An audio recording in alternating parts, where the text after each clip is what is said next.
새벽 안개가 서린 산사 대웅전의 종소리가 고요히 울려 퍼지고 있었습니다. 바람은 소나무 가지를 스치며 깊은 호흡처럼 흘러가고 제자들은 맑은 얼굴로 부처님 곁에 앉아 있었습니다. 그때 제자 아난다가 고개를 숙이며 물었습니다. 부처님, 어제 어떤 이가 저에게 거친 말을 퍼부었습니다. 그 말이 머릿속에서 떠나지 않아 밤새 괴로웠습니다. 왜 사람들은 남에게 상처 주는 말을 하는 것입니까? 부처님께서는 고요히 그를 바라보다 잔잔한 미소를 지으셨습니다. 아난다야, 길을 가다 개가 짖는다면 너는 어떻게 하겠느냐? 그냥 지나갑니다. 옳다. 개는 개의 본성대로 짖고 너는 너의 길을 간다. 그런데 왜 사람의 말에는 마음을 빼앗기느냐? 아난다는 대답하지 못한 채 고개를 떨구었습니다. 부처님은 손가락으로 하늘을 가리키셨습니다. 그곳에는 먹구름이 흘러가고 있었습니다. 상처를 주는 사람의 말을 보아라. 그것은 구름과 같다. 하늘을 덮는 듯하지만 본래 하늘은 더럽혀지지 않는다. 마찬가지로 남의 말은 너를 더럽히는 것이 아니라 내가 그것을 받아들일 때만 상처가 되는 것이다. 부처님께서는 옛날 이야기를 들려주셨습니다. 한 제자가 있었는데 그는 마을 사람들의 욕설에 매번 분노했다. 그러자 나는 그에게 물었다. 누군가가 선물을 내밀었는데 내가 받지 않는다면 그 선물은 누구의 것이 되느냐? 제자가 대답하기를 주는 사람의 것입니다. 나는 말하였다. 그렇다. 욕설도 네가 받지 않으면 그 사람의 것이 된다. 부처님은 다시 아난다에게 말씀하셨습니다. 상처 주는 사람들의 마음을 깊이 들여다보아라. 그 안에는 고통이 있고 두려움이 있으며 외로움이 있다. 사람은 자신이 받은 상처만큼 남을 아프게 한다. 그들이 던지는 독화살은 사실 자신에게 꽂혀있던 화살일 뿐이다. 아난다의 얼굴에 조금씩 깨달음이 스며들었습니다.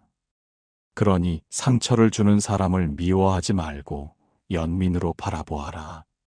그러나 그 곁에 억지로 머물 필요는 없다. 불길한 곳을 피하는 것이 지혜이듯 상처 주는 이와 거리를 두는 것 또한 자비로운 행위다. 부처님은 마지막으로 이렇게 정리하셨습니다. 이것이 첫 번째 지혜다.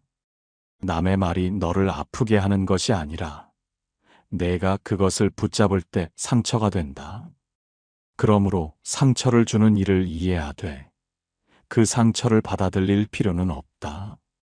그것이 곧 마음을 지키는 길이다. 그날 밤 아난다는 처음으로 편안히 잠들 수 있었습니다. 원망 대신 연민이 자리 잡았기 때문이었습니다. 부처님께서 산사의 연못가에 앉아 계실 때 제자 사리불이 조심스레 다가와 절을 올리며 말했습니다. 부처님, 저는 어제 아난다께서 말씀하신 이야기를 들었습니다. 상처를 주는 사람의 마음을 이해하는 것이 첫 번째 지혜라 하셨지요. 하지만 저는 여전히 궁금합니다. 그 순간 남의 말이 내 마음에 파고드는 것을 어떻게 막을 수 있습니까? 그저 이해한다고 해서 상처가 사라지는 것은 아니기 때문입니다. 부처님께서는 잔잔히 미소 지으시며 연못을 가리키셨습니다. 사리불아, 저 연못을 보아라. 돌을 던지면 물결이 일고 흙탕물이 이는 것을 보았느냐? 예, 부처님. 작은 돌이라도 물을 흐리게 합니다. 그렇다.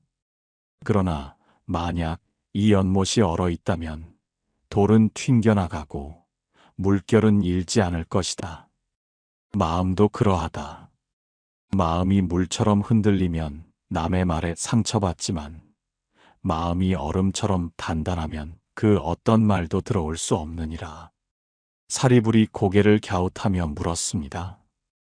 부처님, 마음을 얼음처럼 단단히 만든다는 것은 곧 차갑게 살라는 뜻입니까? 저는 그 사이에서 혼란스럽습니다. 부처님은 부드럽게 고개를 저으셨습니다. 차갑게 하라는 것이 아니다. 흔들리지 않게 하라는 것이다. 자비는 따뜻하되 마음은 흔들리지 않는 것. 이것이 진정한 지혜다. 그리고 부처님께서는 구체적인 길을 말씀하셨습니다. 첫째, 매일 아침 스스로 다짐하여라. 오늘 하루 남의 말에 상처받지 않겠다. 내 마음은 내 스스로 지키겠다. 이 다짐은 마음을 단단히 하는 첫 번째 방패가 된다. 둘째, 누군가 상처 주는 말을 하면 곧바로 이렇게 생각하라. 이 말은 이 사람의 마음을 보여줄 뿐 나의 진실이 아니다. 지늘기 연꽃을 더럽히지 못하는 것과 같다. 셋째, 마음이 흔들릴 때는 곧 호흡으로 돌아오라. 깊게 들이마시며 평안을 떠올리고 내쉬며 상처를 흘려보내라. 이것을 3번만 반복해도 마음은 고요해진다. 사리불은 그 말씀을 곱씹으며 고개를 끄덕였습니다. 그러나 다시 물었습니다. 부처님, 그렇다면 상처받지 않으려면 결국 자기 마음을 지켜야 한다는 말씀입니까? 그러나 저 자신조차 믿지 못할 때는 어떻게 해야 합니까? 부처님은 제자의 눈을 깊이 바라보시며 말씀하셨습니다. 내가 스스로를 사랑하지 않으면 다른 이의 말에 흔들릴 수밖에 없다. 자신을 귀하게 여기는 자는 남의 말에 쉽게 휘둘리지 않는다. 매일 아침 거울 앞에 서서 이렇게 다짐하라. 나는 존귀한 존재다. 나의 가치는 누구도 빼앗을 수 없다. 이것이 4번째 방패다. 자기를 사랑하는 자는 세상 어떤 독한 말도 쉽게 받아들이지 않는다. 잠시 침묵이 흘렀습니다. 바람이 잎새를 흔들었으나 연못의 물결은 점차 고요해졌습니다. 부처님은 그 장면을 가리키며 말씀을 이어가셨습니다. 마음은 연못과 같다. 바람이 불어도 곧 고요해지는 연못은 큰 하늘을 비출 수 있다. 그러나 늘 흔들린다면 아무것도 담지 못한다. 내 마음을 고요히 가꾸면 남의 말은 그저 스쳐 지나갈 뿐이다. 이때 다른 제자들이 하나둘 모여들었습니다. 부처님께서는 모인 이들을 둘러보시며 다시 말씀하셨습니다. 상처 주는 사람과 몸의 거리를 두는 것도 필요하다. 그러나 그것보다 더 중요한 것은 마음의 거리를 두는 것이다. 그들의 말이 내 마음에 닿지 못하게 하라. 마음속에 단단한 방패를 세우면 그 어떤 말도 너를 다치게 할 수 없다. 사리불은 그제야 미소 지으며 부처님께 절을 올렸습니다. 부처님, 이제 알겠습니다. 저의 마음을 지키는 일이야말로 남의 말에 상처받지 않는 길이군요. 오늘부터 매일 다짐하고 제 마음의 방패를 단단히 하겠습니다. 그날 이후 사리불은 부처님의 말씀을 실천했습니다. 누군가가 거친 말을 던졌지만 그의 마음은 연못 위에 잠시 떨어졌다 사라지는 물방울 같았습니다. 분노 대신 연민이 일어났고 상처 대신 평안이 자리했습니다. 부처님은 제자들을 향해 이렇게 덧붙이셨습니다. 오늘을 사는 이들도 같다. 가까운 가족이나 동료라 하더라도 끊임없이 상처를 주는 말과 행동을 반복한다면 그 곁을 떠나 마음을 지키는 것이 지혜다. 직장에서 모욕과 비난을 일삼는 사람과는 필요 이상의 관계를 맺지 말아야 한다. 친구라 부르며 다가와도 늘 너를 깎아내리고 이용하려 든다면 그 인연은 지켜야 할 인연이 아니다. 거리를 둔다 해서 미워하는 것이 아니라 내 마음을 보호하고 상대가 더 큰 허물을 짓지 않게 막는 것이다. 이것이야말로 오늘을 사는 이들에게 꼭 필요한 자비로운 지혜다. 부처님께서 제자들과 함께 숲길을 걸으시던 어느 날이었습니다. 바람은 잔잔히 불어 나무 잎새를 흔들고 햇살은 숲 사이로 비쳐 길 위에 고요한 빛의 무늬를 만들었습니다. 그 길에서 제자 목련이 조심스레 다가와 말씀드렸습니다. 부처님, 저는 상처를 주는 사람들을 피하려 노력했지만 여전히 제 마음 속에는 남은 흔적이 있습니다. 그 상처가 제 안에서 불씨처럼 타오르며 때로는 분노로, 때로는 슬픔으로 변합니다. 저는 그 상처를 어떻게 다루어야 합니까? 부처님께서는 걸음을 멈추고 길가에 핀 연꽃을 가리키셨습니다. 목련아, 저 연꽃을 보아라. 진흙탕 속에서 자라났지만 그 꽃잎은 더없이 맑고 향기롭다. 진흙은 꽃을 더럽히지 않고 오히려 영양이 되어 아름다운 꽃을 피우게 한다.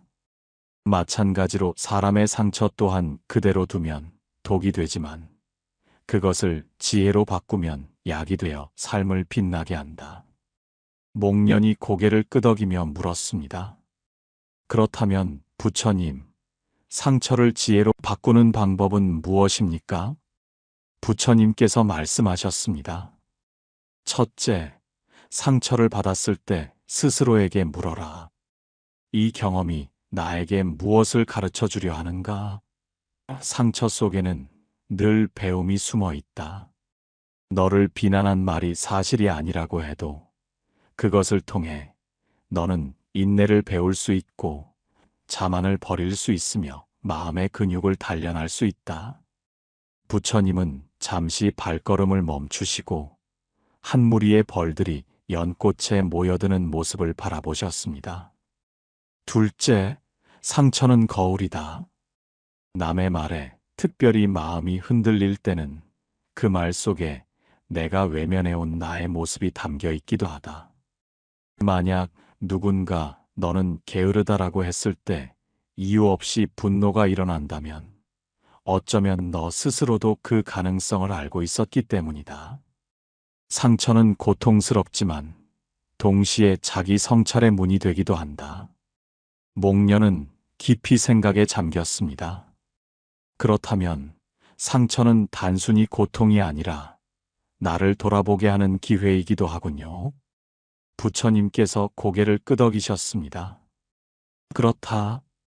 셋째, 상처를 주는 사람을 연민으로 바라보아라. 그들이 내뱉는 거친 말과 행동은 사실 그들 마음속 깊은 고통의 소리다. 행복한 이는 남을 해치지 않는다.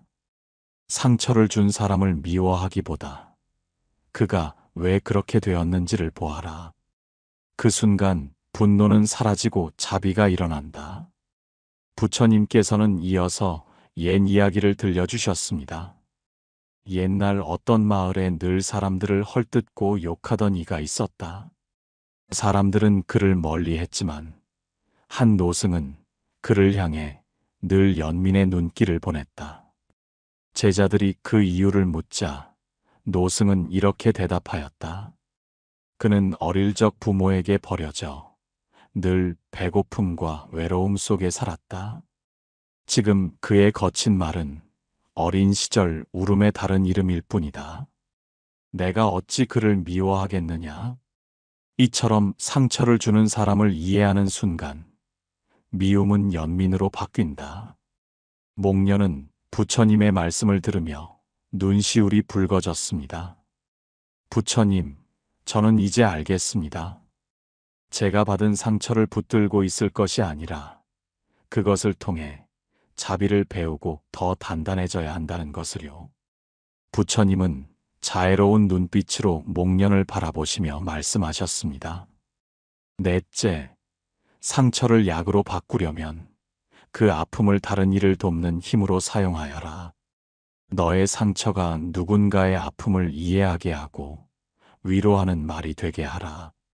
그렇게 될 때 상처는 더 이상 고통이 아니라 공덕이 된다. 잠시 고요가 흐른 뒤 부처님은 다시 말씀하셨습니다. 그러나 잊지 말라. 상처를 배움의 기회로 삼는 것과 상처를 계속 주는 사람 곁에 머무는 것은 다른 일이다.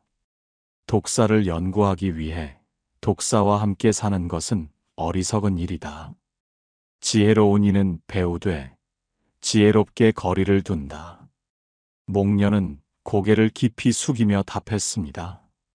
부처님, 이제 제 마음이 훨씬 가벼워졌습니다. 저는 제 상처를 원망하지 않고 그것을 연꽃처럼 피워내겠습니다. 부처님은 조용히 미소를 지으셨습니다. 좋다, 목련아. 이것이 세 번째 지혜다. 상처를 도구로 남기지 않고 약으로 삼아 너를 더욱 깊고 넓은 사람으로 만드는 것이다.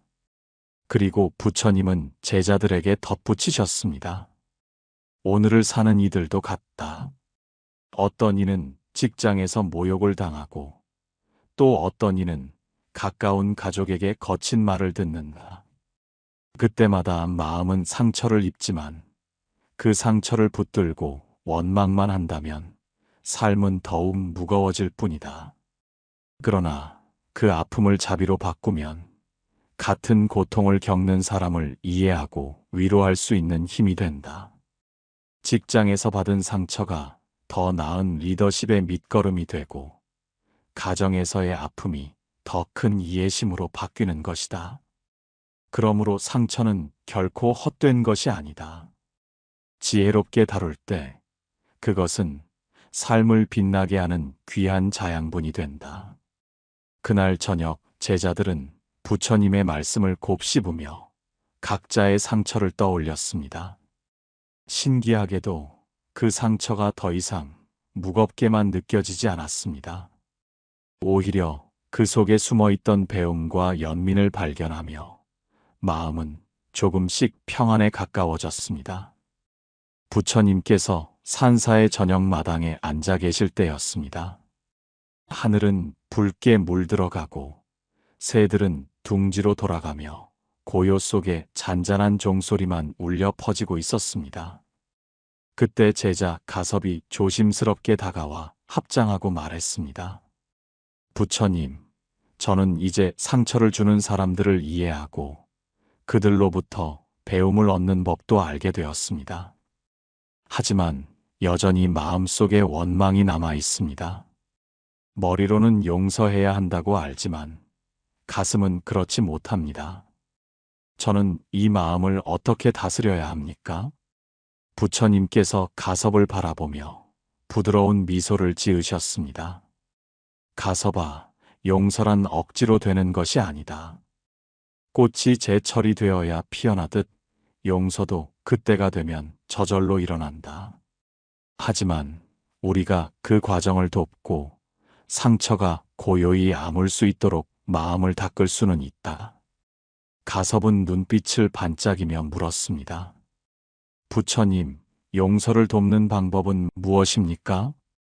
부처님께서 근처에 있는 오래된 나무를 가리키셨습니다. 저 나무를 보아라. 누군가 도끼로 껍질을 베어냈지만 시간이 지나면서 그 위로 새로운 껍질이 자라났다.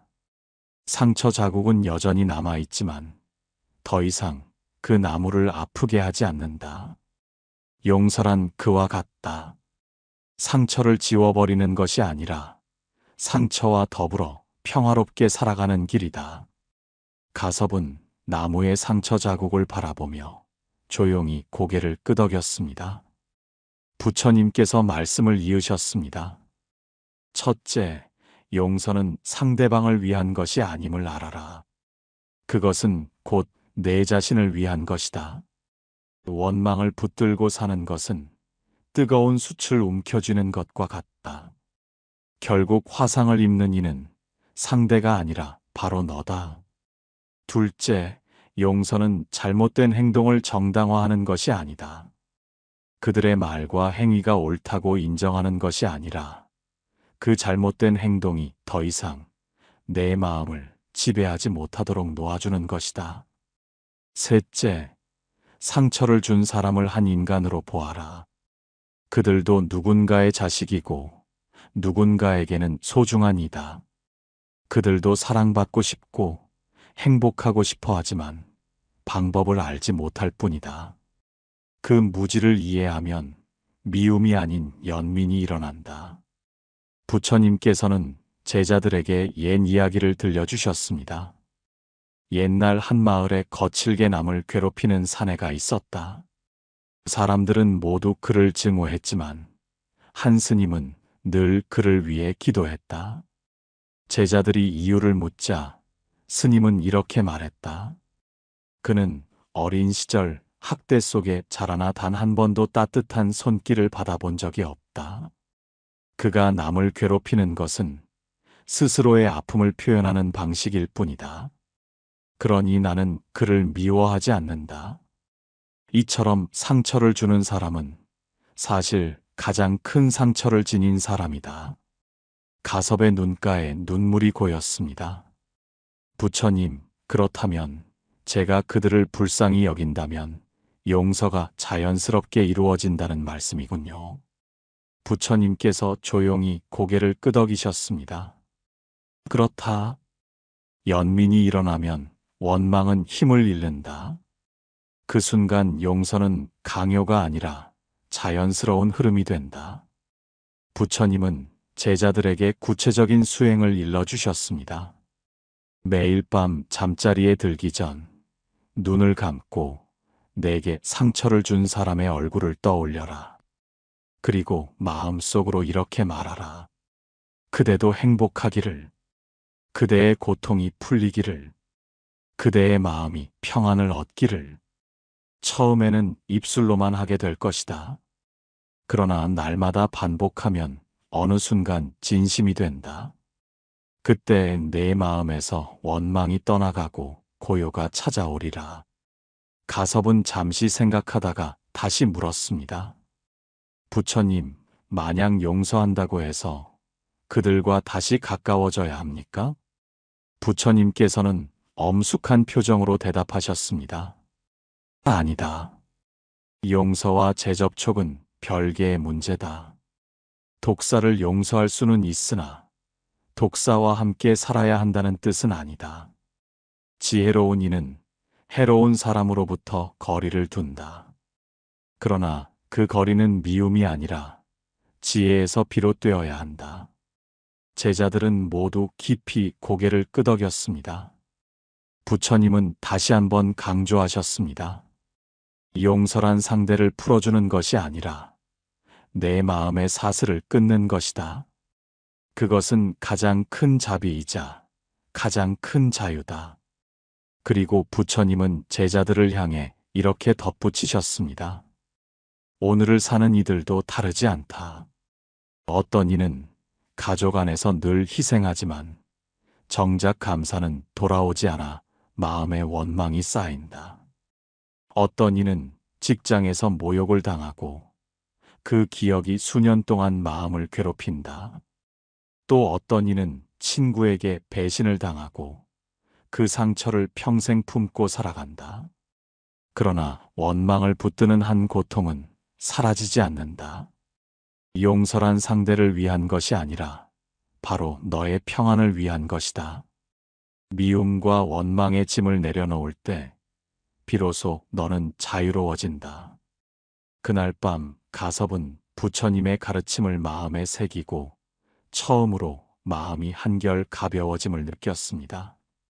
아직 완전한 용서는 아니었지만 원망이 점차 희미해지는 것을 느끼며 그는 눈을 감았습니다. 그리고 마음속으로 이렇게 되뇌었습니다. 그도 행복하기를, 나 또한 평안하기를. 산사의 아침이 고요히 밝아올 무렵 제자들이 모두 법당에 모였습니다. 지난 며칠 동안 부처님께 배운 가르침을 마음에 새긴 그들은 여전히 풀리지 않은 마지막 물음을 품고 있었습니다. 먼저 안 한다가 조심스럽게 입을 열었습니다. 부처님, 우리는 상처를 주는 이들의 마음을 이해하는 법을 배우고 상처에 흔들리지 않는 방패를 세우는 법도 알았습니다. 또한 그 상처를 지혜로 바꾸고 용서를 통해 평안을 얻는 길도 배웠습니다. 그러나 여전히 의문이 있습니다. 상처받지 않고 살아가는 완전한 자유. 그것은 정말 가능한 것입니까? 부처님께서는 잠시 눈을 감으시고 깊은 호흡을 하신 뒤 말씀하셨습니다. 아난다야, 완전한 자유란 상처받지 않는 것이 아니라 상처에 얽매이지 않는 것이다. 하늘을 보아라. 구름이 아무리 몰려와도 하늘은 본래 더럽혀지지 않는다. 바람이 지나가면 다시 맑아지지 않느냐? 마음도 그러하다. 고통은 스쳐 지나가지만 본래의 마음은 더럽혀지지 않는다. 사리불이 고개를 들어 묻습니다. 부처님, 그렇다면 우리는 어떻게 상처에 머물지 않을 수 있습니까? 부처님은 연못가에 앉으시며 작은 돌을 집어들어 연못 위에 던지셨습니다. 돌이 떨어지자 물결이 퍼져나갔지만 이내 고요히 가라앉았습니다. 이 돌을 보아라. 잠시 파문이 일어나도 연못은 결국 본래의 고요를 되찾는다. 상처 또한 이와 같다. 순간의 아픔은 파문이지만 그 파문에 집착하지 않으면 곧 마음은 제자리를 찾는다. 자유란 바로 그 자리를 기억하는 것이다. 제자들의 눈빛이 진지해졌습니다. 그때 부처님은 옛날의 한 이야기를 들려주셨습니다. 옛날 한 나그네가 길을 가다 욕설을 들었다.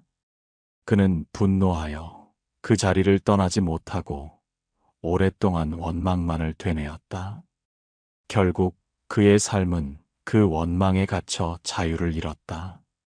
그러나 또 다른 이는 같은 욕설을 듣고도 미소 지으며 길을 걸어갔다.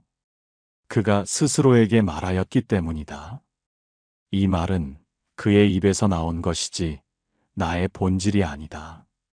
이처럼 자유로운 이는 상처를 받되 상처에 얽매이지 않는다. 목련이 손을 모으며 물었습니다.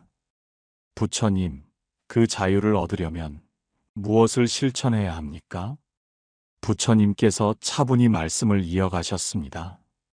첫째, 모든 것은 변한다는 진리를 새겨라. 상처도 변하고 아픔도 변한다. 영원한 고통은 없다. 이 또한 지나가리라는 마음을 품어라. 둘째, 상처를 나와 동일시하지 말라.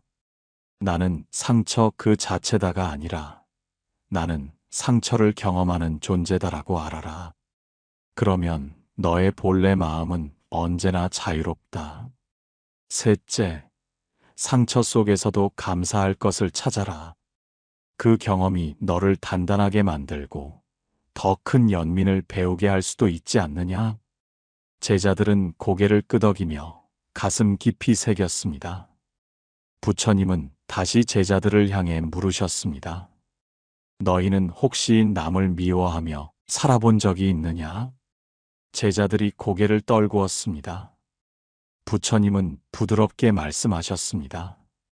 누군가를 미워하는 순간 너희는 그 사람의 포로가 된다. 그러나 그들의 행복을 기원하는 순간 너희는 자유로워진다. 미움은 족쇄요, 자비는 열쇠이다. 부처님은 마지막 당부로 이렇게 말씀하셨습니다. 매일 밤 잠들기 전 스스로를 돌아보아라. 오늘 내가 누군가에게 상처를 주지는 않았는가? 내 말과 행동이 누군가를 아프게 하지는 않았는가? 만약 있었다면 조용히 마음으로 사과하고 내일은 더 나은 내가 되리라 다짐하여라. 이것이 자유의 길이다. 그리고 현대를 사는 이들에게도 덧붙이셨습니다. 오늘의 세상도 다르지 않다. 직장에서 부당한 말을 듣고 가정에서 노력한 만큼 인정받지 못해 상처받는 이가 많다. 어떤 이는 친구의 무심한 한마디에 밤새 뒤척이며 괴로워한다. 그러나 기억하라. 상처는 그 사람의 말에서 온 것이 아니라 내가 그것을 붙잡는 데서 비롯된다. 붙잡지 않으면 흘러가고 놓아버리면 자유가 온다. 그러므로 그대들이여, 상처를 미움으로 묶지 말고 자비로 풀어내라. 그때 비로소 너의 삶은 흔들리지 않는 평안 속에 놓일 것이다. 부처님은 제자들을 천천히 둘러보며 말씀을 맺으셨습니다. 상처받을 수도 있다. 그러나 상처에 머물 필요는 없다. 자유란 상처가 사라지는 것이 아니라 상처를 품고도 흔들리지 않는 힘이다. 그러니 그대들이여, 마음의 하늘을 기억하라. 구름은 잠시 머물 뿐 하늘은 언제나 푸르다. 제자들은 모두 합장하며 깊이 머리 숙였습니다. 그들의 마음에는 이제 원망이 아닌 평안, 미움이 아닌 연민이 자리 잡았습니다.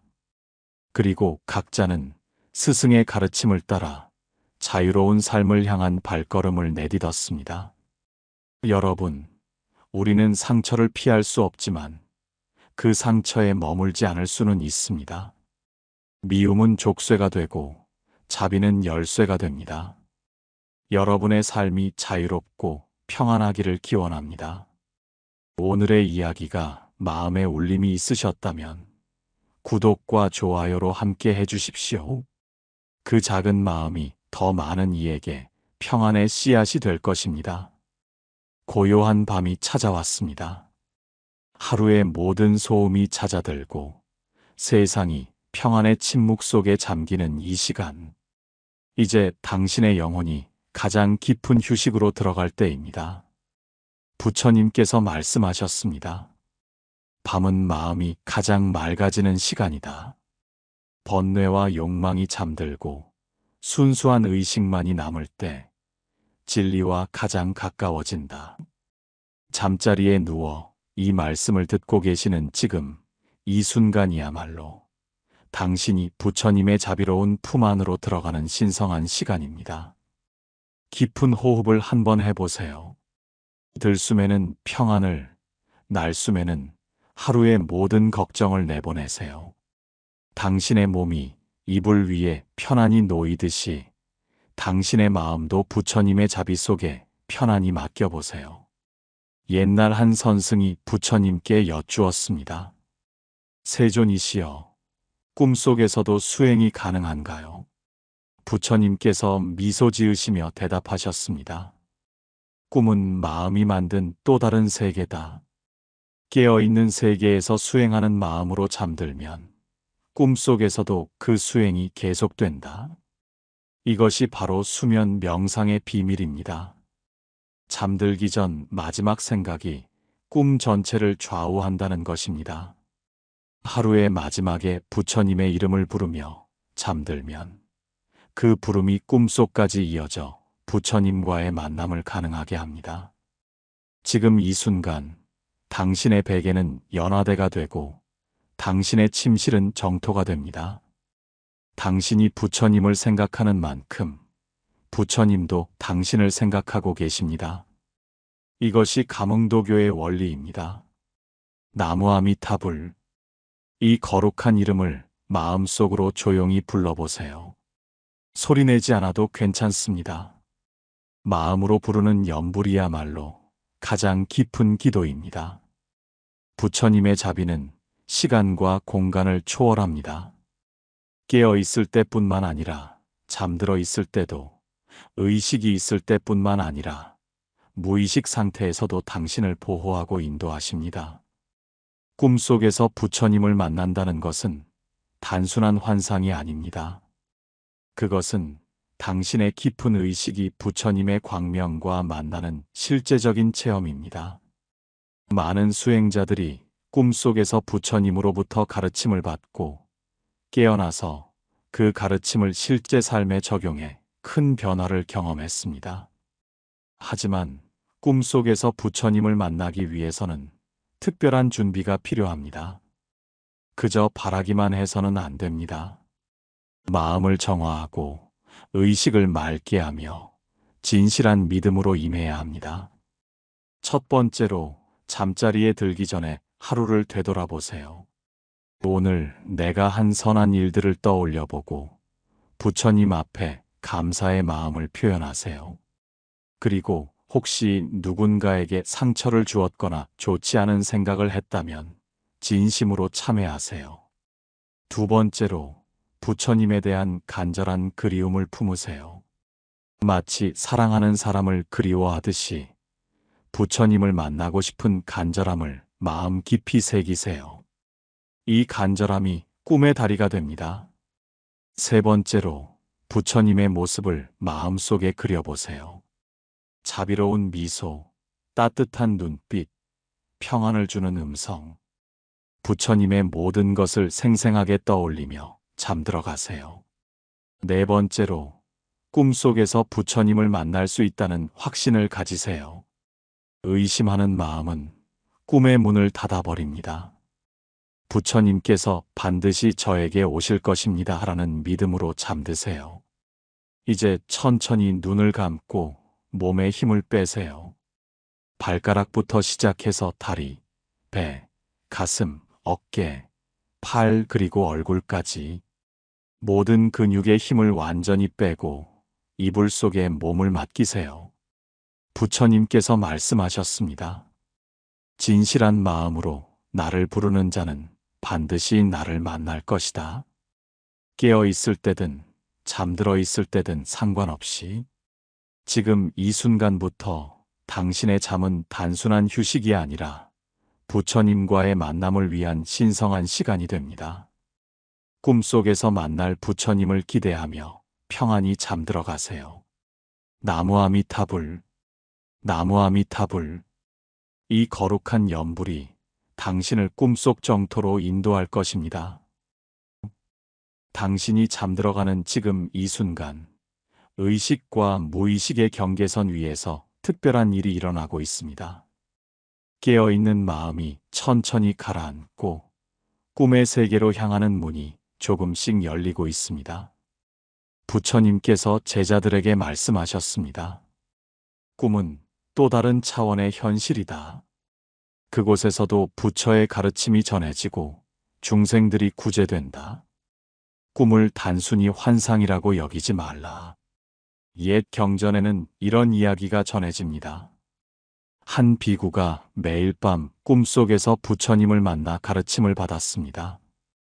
처음에는 그것이 단순한 꿈이라고 생각했지만 꿈속에서 들은 가르침들이 하나하나 현실에서 확인되자 그것이 진실한 만남임을 깨달았습니다. 당신도 지금 그런 신비한 경험의 문턱에 서 있습니다. 부처님의 자비는 시공간을 초월해서 당신에게 다가오고 있습니다. 꿈이라는 매개체를 통해서 말입니다. 숨소리가 점점 고요해지고 있습니다. 마음의 파도도 잔잔해지고 있습니다. 이제 당신은 일상의 무거운 껍질을 벗어던지고 가벼운 영혼의 몸으로 변화하고 있습니다. 부처님의 정토는 서방 10만억 불국토에 있다고 하지만 사실은 바로 여기 당신의 마음 속에 있습니다. 마음이 맑아지고 욕망이 가라앉을 때 그곳이 바로 정토입니다.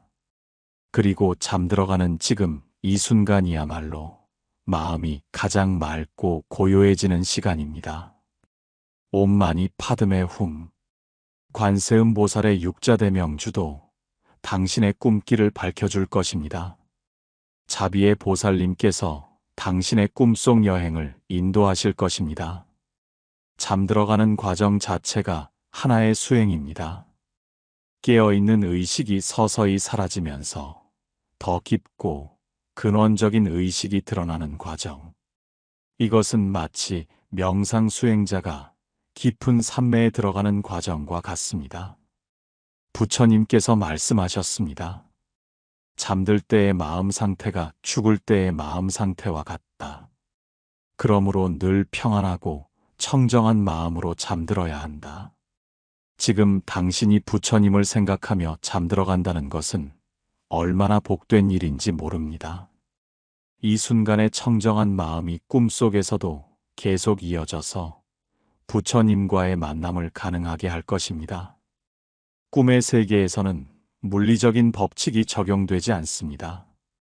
시간과 공간이 자유롭게 변화하고 과거와 현재와 미래가 하나로 어우러집니다. 그곳에서 부처님은 더욱 생생하고 직접적으로 당신을 만나 주실 수 있습니다. 어느 옛 스승이 말했습니다.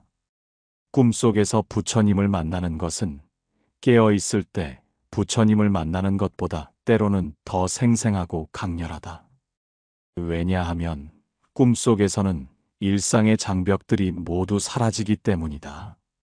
당신의 호흡이 점점 더 깊어지고 있습니다.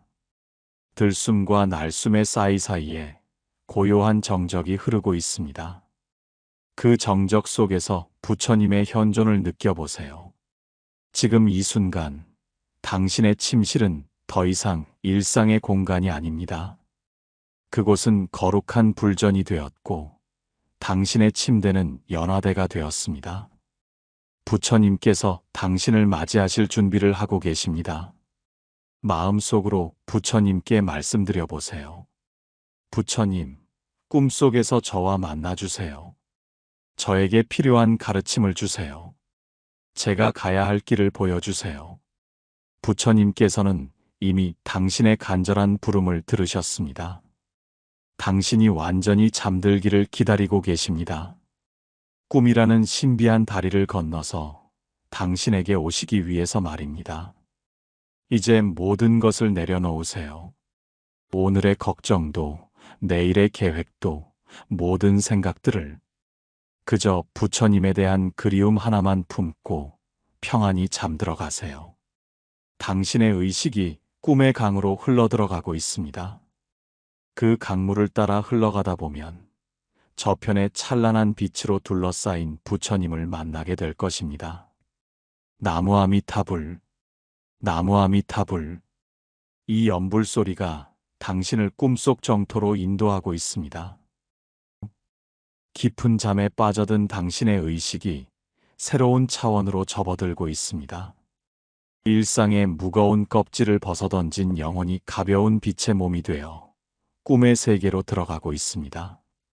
그곳은 이 세상과는 전혀 다른 곳입니다. 황금빛 대지 위에 연꽃들이 만발하고 감로수가 졸졸 흘러내리며 공중에서는 천상의 음악이 은은하게 울려 퍼집니다.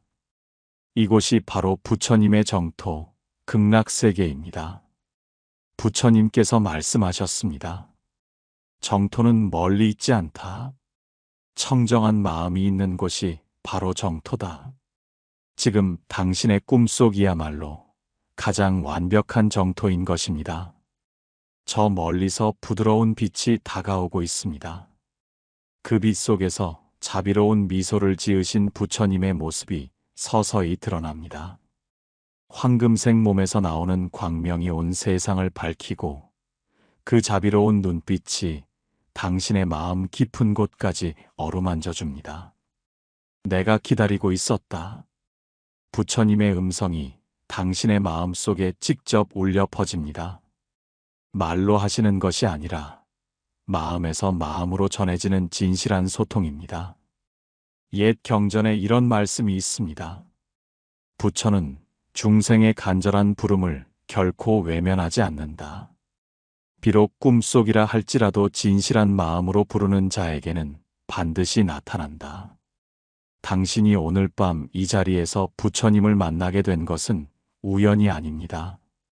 그동안 쌓아온 선근 공덕과 간절한 신심이 이 만남을 가능하게 한 것입니다. 부처님께서 천천히 다가오십니다. 한 걸음 한 걸음 걸으실 때마다 발밑에서는 연꽃이 피어나고 온 우주가 평화로운 진동으로 가득 찹니다. 이제 부처님께서 당신 앞에 서 계십니다. 그대는 왜 나를 찾았느냐? 부처님의 첫 번째 질문입니다. 하지만 이 질문 속에는 이미 무한한 자비와 사랑이 담겨 있습니다. 마치 오랫동안 헤어져 있던 자식을 맞이하는 아버지의 마음과 같습니다. 당신의 마음속 깊은 곳에서 답이 올라옵니다. 부처님, 저는 괴로웠습니다. 살아가는 것이 너무 힘들었습니다. 어떻게 살아야 할지 모르겠습니다. 부처님께서 더욱 자비로운 미소를 지으십니다. 그대의 고통을 내가 모두 안다. 그대뿐만 아니라 모든 중생들이 생로병사의 고통 속에서 헤매고 있다. 하지만 그 고통에는 반드시 끝이 있다는 것을 알아라. 부처님의 손에서 따뜻한 빛이 흘러나와 당신을 감쌉니다. 그 빛이 닿자마자 오랫동안 당신을 짓눌렀던 모든 무거움들이 사라져갑니다. 걱정, 두려움, 외로움, 절망. 모든 어둠들이 빛 속에서 녹아 사라집니다. 고통의 원인은 집착이다.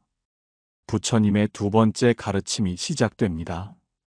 그대는 가질 수 없는 것을 가지려 하고 변할 수밖에 없는 것을 변하지 않게 하려 한다. 이것이 고통의 뿌리다. 꿈속에서 들리는 부처님의 말씀은 깨어 있을 때 듣는 어떤 가르침보다도 생생하고 깊이 와닿습니다. 왜냐하면 일상의 잡념들이 모두 사라진 순수한 의식 상태에서 듣는 진리이기 때문입니다. 그러면 어떻게 해야 합니까? 당신이 간절히 묻습니다. 내려놓아라. 부처님의 답은 간단하지만 강력합니다. 그대가 붙잡고 있는 모든 것들을 내려놓아라. 그것들이 그대를 자유롭게 해주는 것이 아니라 오히려 묶어두고 있다. 부처님께서 손을 들어 허공을 가리키십니다. 그러자 무수한 별들이 반짝이는 밤하늘이 펼쳐집니다. 저 별들을 보아라. 그들은 아무것도 붙잡지 않고 자유롭게 빛나고 있다. 그대도 그와 같아야 한다. 이 순간 당신은 깊은 깨달음을 얻습니다. 그동안 자신을 괴롭혔던 모든 문제들의 근원이 바로 놓지 못하는 집착에 있었다는 것을, 그리고 그 집착만 내려놓으면 자유로워질 수 있다는 것을. 부처님, 그런데 어떻게 내려놓을 수 있습니까? 마음처럼 쉽지 않습니다. 부처님께서 당신의 손을 잡아주십니다. 그 순간 말할 수 없는 평안이 온몸을 감쌉니다. 조급해하지 말아라. 내려놓음도 하나의 수행이다. 매일 조금씩 천천히 연습하면 된다. 그리고 기억하여라. 그대는 혼자가 아니다. 내가 항상 그대와 함께 있다.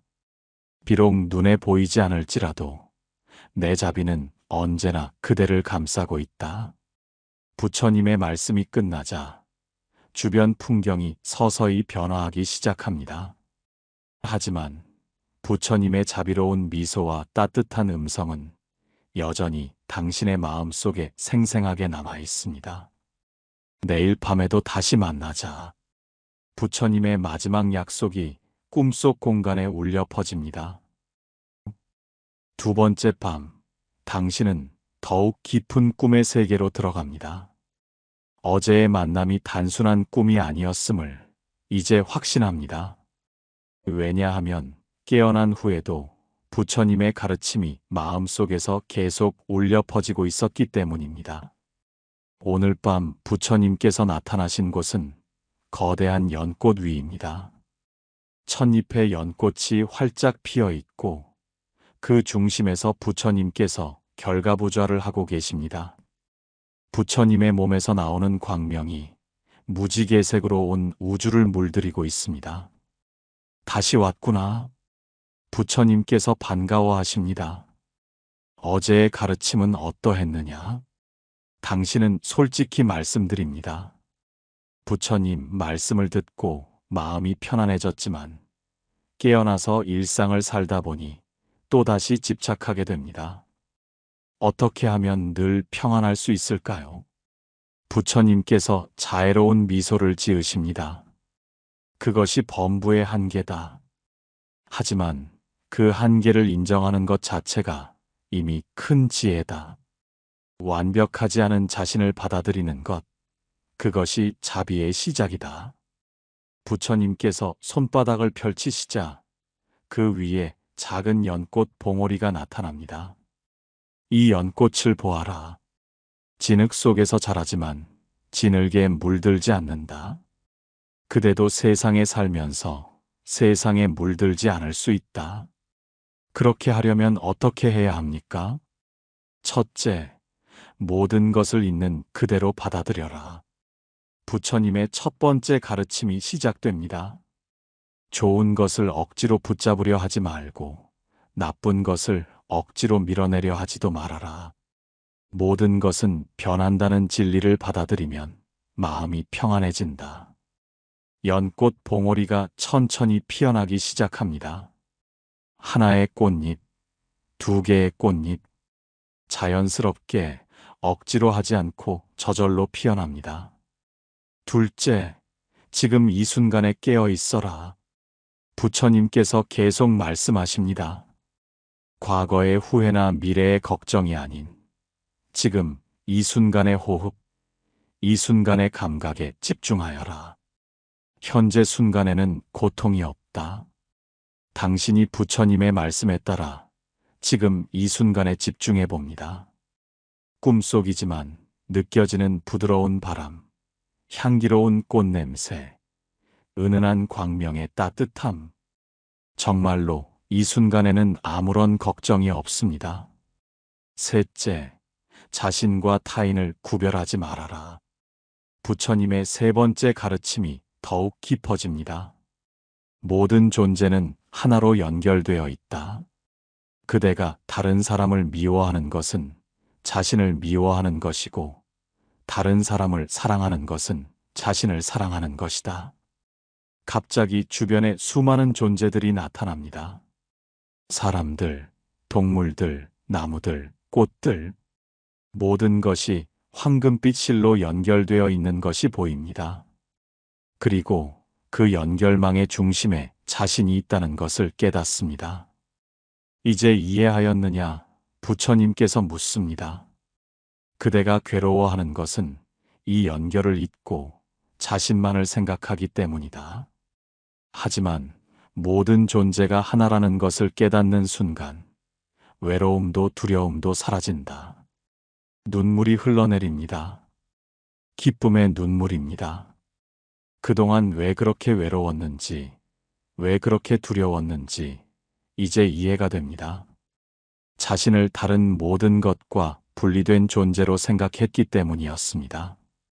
부처님, 이 깨달음을 어떻게 일상에서도 유지할 수 있을까요?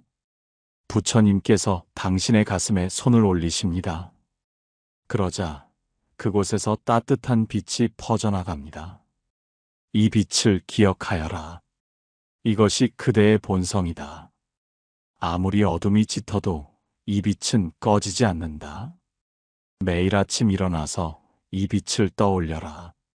그리고 밤에 잠들기 전에도 이 빛을 떠올려라. 그러면 깨어 있을 때나 잠들어 있을 때나 항상 부처의 자비 속에 있게 될 것이다. 부처님께서 일어나시면서 당신을 향해 걸어오십니다. 그리고 당신의 이마에 손을 대십니다. 순간 말할 수 없는 평안과 지혜가 온몸에 퍼져나갑니다. 이것이 나의 값이다. 이 힘으로 그대는 일상의 모든 어려움을 이겨낼 수 있을 것이다. 부처님의 모습이 서서히 빛 속으로 사라지기 시작합니다. 하지만 그 자비로운 음성은 여전히 또렷하게 들려옵니다. 내일 밤에도 기다리고 있겠다. 더 깊은 가르침을 전해주겠다. 당신은 이 신성한 만남이 끝나가는 것이 아쉽지만 마음 깊은 곳에는 말할 수 없는 충만함이 가득합니다.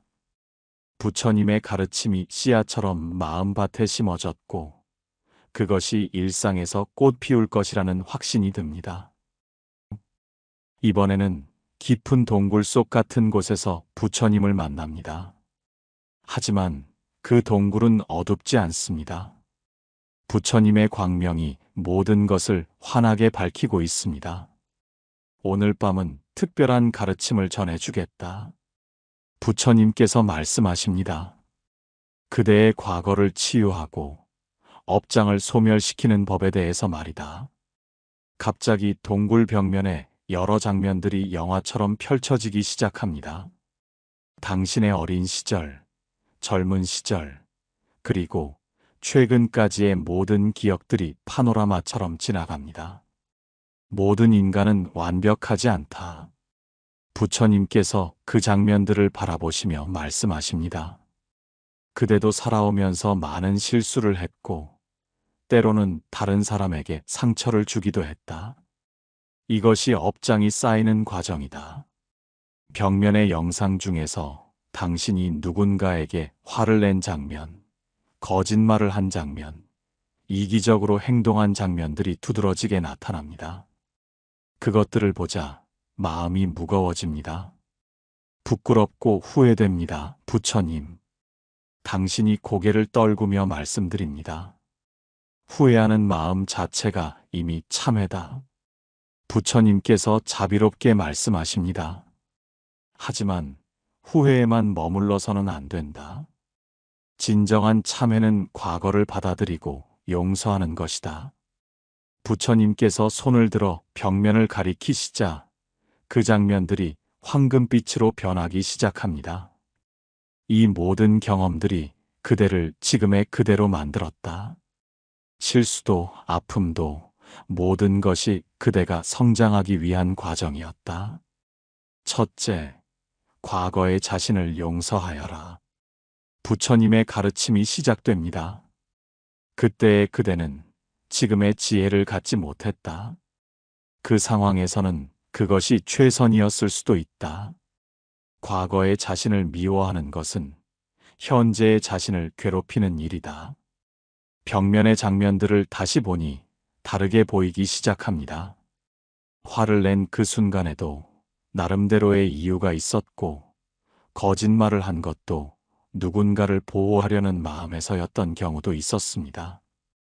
둘째, 다른 사람들도 용서하여라. 부처님의 두 번째 가르침입니다.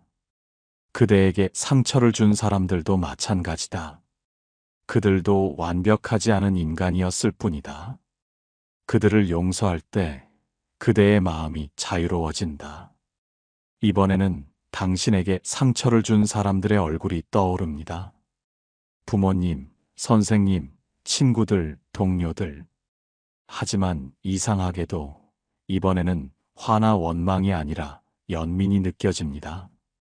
셋째, 모든 존재의 행복을 기원하여라. 부처님의 세 번째 가르침이 더욱 깊어집니다. 자신을 포함해서 자신에게 상처를 준 사람들까지 포함해서 모든 존재가 행복하기를 진심으로 기원하여라. 이것이 가장 강력한 업장 소멸법이다. 부처님께서 양손을 모으시자 찬란한 빛의 구슬이 나타납니다. 이제 이 빛을 받아라. 이것은 무량한 자비의 에너지다. 이 빛이 그대의 모든 업장을 태워 없애고 새로운 인생을 시작할 수 있게 해줄 것이다. 빛의 구슬이 당신의 가슴 속으로 들어옵니다. 순간 말할 수 없는 정화의 에너지가 온몸을 휩쌉니다. 오랫동안 마음 깊은 곳에 쌓여 있던 모든 무거움들이 빛 속에서 타올라 사라져갑니다. 눈물이 멈추지 않습니다. 하지만 이번에는 슬픔의 눈물이 아니라 해방의 눈물입니다. 그동안 자신을 짓눌렀던 모든 죄책감, 후회, 원망들이 완전히 사라진 느낌입니다. 이제 그대는 새롭게 태어났다. 부처님께서 선언하십니다. 과거는 과거일 뿐이다. 지금 이 순간부터 그대는 완전히 자유로운 존재다. 부처님, 이 느낌을 어떻게 계속 유지할 수 있을까요? 매일 밤 잠들기 전에 이렇게 기도하여라. 오늘 제가 지은 모든 업장이 소멸되기를, 모든 존재가 행복하기를, 저도 깨끗한 마음으로 내일을 맞이하기를. 이 기도를 진심으로 하면 매일 새롭게 태어날 수 있다. 부처님께서 당신의 머리 위에 손을 올리시며 축복해 주십니다. 이제 그대에게는 새로운 운명이 열린다. 과거에 얽매이지 말고 미래를 두려워하지도 말아라. 지금 이 순간을 자비롭게 살아라. 동굴이 서서히 밝아지면서 극락정토의 모습으로 변해갑니다. 부처님의 모습도 더욱 찬란해져서 거의 빛 자체와 같아집니다. 내일은 더욱 놀라운 가르침을 주겠다. 그대의 미래에 관한 이야기를 말이다. 네 번째 밤, 꿈의 세계는 한없이 넓은 우주 공간으로 펼쳐집니다. 무수한 별들이 반짝이는 가운데 부처님께서 우주의 중심에 앉아 계십니다. 이번 부처님의 모습은 지금까지와 달리 거대하고 장엄합니다. 온 우주가 부처님의 몸 안에 들어있는 것 같습니다. 지난밤 그대의 과거를 정화해 주었다. 부처님의 음성이 우주 전체에 울려 퍼집니다. 이제는 그대의 미래에 대해 이야기할 차례다. 갑자기 앞으로 펼쳐질 미래의 장면들이 별들 사이로 펼쳐지기 시작합니다. 하지만 아직은 흐릿하고 불분명합니다. 마치 안개에 가려진 것처럼 말입니다. 미래는 정해진 것이 아니다. 부처님께서 설명해 주십니다. 그대의 현재 선택과 마음가짐에 따라 얼마든지 바뀔 수 있다. 나쁜 운명도 좋게 바꿀 수 있고 좋은 운명도 나쁘게 만들 수 있다. 그렇다면 어떻게 해야 좋은 미래를 만들 수 있습니까? 당신이 간절히 묻습니다. 첫째, 매 순간을 자비롭게 살아라. 부처님의 첫 번째 가르침입니다. 작은 친절, 작은 배려, 작은 사랑이 쌓여서 큰 복덕이 된다. 거창한 것을 하려고 하지 말고 지금 당장 할 수 있는 작은 선행을 실천하여라. 별들 중 일부가 밝게 빛나기 시작합니다. 저 별들이 그대가 앞으로 만날 좋은 인연들이다. 그대가 자비롭게 살아갈수록 더 많은 별들이 밝아질 것이다. 둘째, 감사하는 마음으로 살아라. 부처님의 두 번째 가르침입니다. 지금 가진 것에 만족하고 감사할 때 더 많은 것이 주어진다. 불평과 불만은 복을 차단하는 구름과 같다. 주변의 안개들이 걷히기 시작하면서 미래의 장면들이 조금씩 선명해집니다. 행복한 가족의 모습, 성공하는 일의 모습, 건강한 몸의 모습, 모든 것이 황금빛으로 빛나고 있습니다. 셋째, 다른 사람의 행복을 진심으로 기뻐하여라. 부처님의 세 번째 가르침입니다. 질투와 시기는 자신의 복을 깎아내리는 독과 같다. 반대로 다른 사람의 성공을 축하하고 기뻐할 때 그 기쁨이 고스란히 자신에게 돌아온다. 넷째, 항상 배우는 마음을 가져라. 부처님의 네 번째 가르침이 계속됩니다. 교만과 아집은 성장을 막는 장벽이다. 나이가 들어도 지위가 높아져도 항상 겸손한 마음으로 새로운 것을 배우려고 하여라. 부처님께서 손을 뻗어 별 하나를 따서 당신에게 주십니다. 이것은 지혜의 별이다. 이 별이 그대의 마음 속에서 항상 빛날 것이다. 어려운 일이 생겨도 선택의 기로에 서도 이 별의 빛을 따라가면 올바른 길을 찾을 수 있다. 별을 받은 순간 머릿속이 환해집니다. 지금까지 이해하지 못했던 많은 것들이 갑자기 명확해집니다. 왜 어떤 일들이 일어났는지, 앞으로 무엇을 해야 하는지. 다섯째, 절대 포기하지 말아라. 부처님의 다섯 번째 가르침입니다. 아무리 어둡고 힘든 시간이 와도 포기하지 말아라. 밤이 깊을수록 새벽이 가깝다. 고통이 클수록 큰 변화가 다가오고 있는 것이다. 미래의 장면들 중에 어려운 시기들도 보입니다. 하지만 그 어려움들도 모두 황금빛으로 둘러싸여 있습니다. 마치 그 어려움들도 모두 성장과 깨달음을 위한 선물인 것처럼 말입니다. 여섯째, 자신의 사명을 찾아라. 부처님의 여섯 번째 가르침이 가장 깊은 울림으로 전해집니다. 모든 사람에게는 이 세상에 태어난 이유가 있다. 그대만이 할 수 있는 일, 그대를 통해서만 전해질 수 있는 사랑이 있다. 갑자기 당신의 진정한 사명이 무엇인지 직관적으로 알게 됩니다. 그것은 거창한 것이 아니라 아주 작고 일상적인 것일 수도 있습니다. 하지만 그것이야말로 당신이 이 세상에 온 진정한 이유입니다. 이제 그대에게는 새로운 운명이 열렸다. 부처님께서 선언하십니다.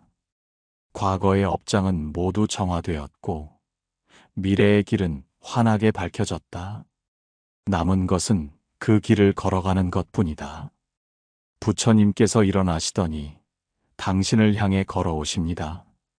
그리고 당신의 양손을 잡아주십니다. 두려워하지 말아라. 내가 항상 그대와 함께 있다. 깨어 있을 때든 잠들어 있을 때든 기쁠 때든 슬플 때든 내 자비는 그대를 떠나지 않는다. 우주의 모든 별들이 한꺼번에 빛을 발하기 시작합니다. 그 빛들이 모여서 거대한 빛의 강을 이룹니다. 이 빛의 강이 그대의 인생길이다. 이 강을 따라 흘러가기만 하면 된다. 마지막으로 이것을 기억하여라. 부처님의 마지막 당부입니다. 그대는 이미 완벽한 존재다. 다만 그것을 잊고 있을 뿐이다. 매일 아침 일어날 때마다 이것을 기억하여라. 나는 부처님의 자녀다. 나는 빛의 존재다. 나는 사랑 그 자체다. 마지막 밤, 꿈의 세계는 말할 수 없이 아름다운 극락정토로 완성됩니다. 칠보로 장엄된 대지, 팔공덕수가 흘러내리는 연못, 천상의 음악이 끊임없이 울려 퍼지는 그곳에서 부처님을 만납니다. 이번 부처님의 모습은 지금까지 본 것 중 가장 자비롭고 장엄합니다. 온몸에서 나오는 광명이 무지개색으로 찬란하게 빛나고 그 미소는 온 우주의 모든 사랑을 담고 있는 것 같습니다. 이제 마지막 가르침의 시간이다. 부처님께서 말씀하십니다. 일주일간 그대에게 전한 모든 가르침을 하나로 통합하는 궁극의 지혜를 전해주겠다. 부처님 주위로 과거 며칠간 만났던 모든 장면들이 파노라마처럼 펼쳐집니다. 처음 만남, 정토의 경험, 상처의 치유, 업장의 소멸, 미래의 개척. 모든 것이 하나의 완전한 그림을 이루고 있습니다. 그대가 지난 며칠간 경험한 모든 것은 실제로 일어난 일이다.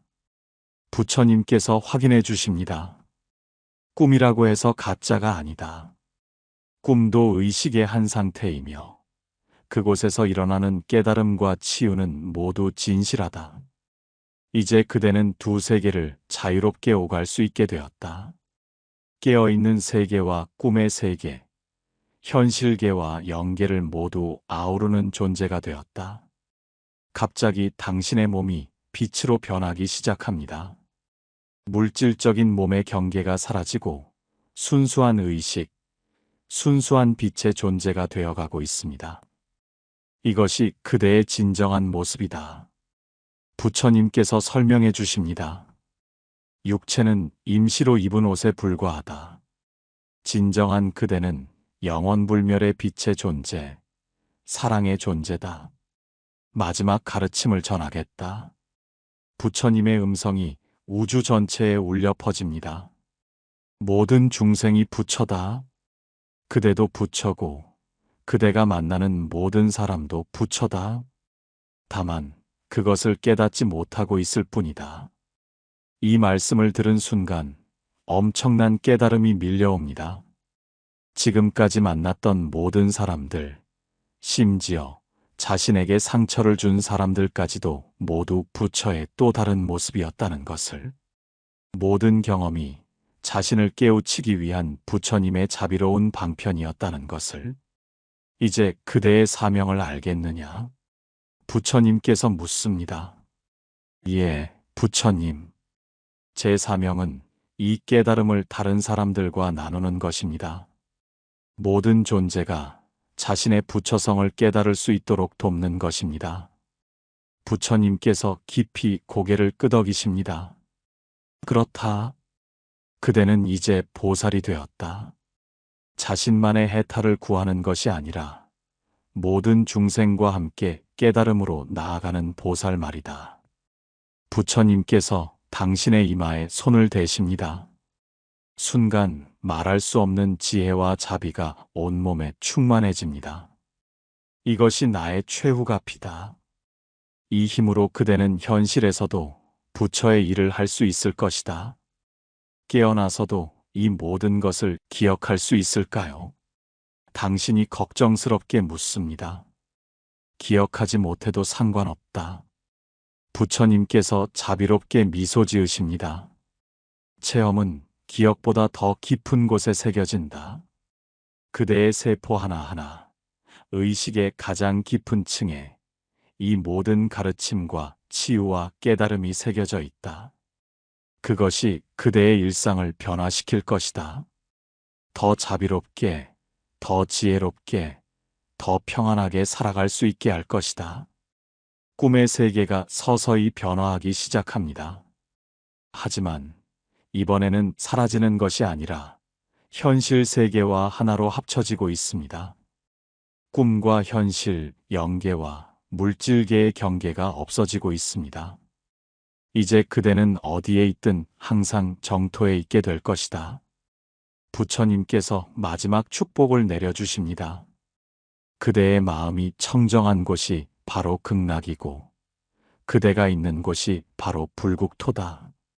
매일 밤 잠들 때마다 나를 기억하여라. 그러면 꿈속에서 계속 만날 수 있다. 그리고 매일 아침 일어날 때마다 오늘도 부처의 마음으로 살겠다고 다짐하여라. 부처님의 모습이 점점 밝은 빛으로 변해갑니다. 하지만 그 빛은 사라지는 것이 아니라 당신 자신과 하나가 되고 있습니다. 이제 당신 자신이 부처님의 빛을 발하고 있습니다. 기억하여라. 부처님의 마지막 음성이 들려옵니다. 그대는 혼자가 아니다. 항상 나와 함께 있다. 그리고 그대 자신이 바로 부처다. 깊은 평안과 무한한 사랑 속에서 당신은 새로운 존재로 거듭납니다. 이제 꿈에서 깨어나더라도 두렵지 않습니다. 왜냐하면 꿈과 현실이 하나가 되었고 부처님과 자신이 하나가 되었기 때문입니다. 나무아미타불, 나무아미타불. 이 거룩한 연불 소리와 함께 당신은 영원한 깨달음 속으로 들어갑니다. 이제 당신은 완전히 새로운 존재가 되어 일상으로 돌아갑니다. 겉으로는 똑같아 보일지 모르지만 내면에는 부처님의 지혜와 자비가 가득 차 있습니다. 매일 밤 잠들기 전에 이 음성을 들으며 부처님과의 만남을 계속하세요. 그리고 매일 아침 일어나면서 이렇게 다짐하세요. 오늘도 부처님의 자녀로서 살겠습니다. 모든 존재에게 자비를 베풀고 지혜롭게 행동하며 평안한 마음으로 하루를 살아가겠습니다. 당신의 삶이 그 자체로 부처님의 가르침이 되고 당신의 존재 자체가 다른 사람들에게 위로와 희망이 되기를 기원합니다. 나무아미타불, 나무아미타불, 나무아미타불.